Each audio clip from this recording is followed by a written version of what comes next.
deydi. Har kuni ovqat qilaman, ovqat beraman. Ovqat qilaman, ovqat beraman. Va uydagilarda oshqozoni borki, umuman o'ylamaydi. O'zini vazifasi bugun ovqat keladimi, yo'qmi? Bugun och qolmaymanmi, yo'qmi degan narsani o'ylash borki, o'sha oshqozonni vazifasi. Lekin ularni ham men o'ylayman-da. Men ularni jediraman, ichiraman, chichiraman, siydiraman, uyini tozalayman, pastelni yuvaman, kiyimini yuvaman.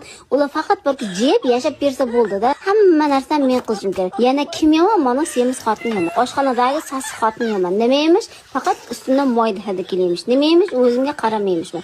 O'zimga qarasam mana ovqatni katta xolam pishirib keladimi, to'g'rimi? Kim qiladi mana ovqatni? Yana nima emish? Men qornimda 9 oy ko'tarib, miyasini o'zimga nastroyka qilib tuqqan bola, ularga yaxshimi-shu?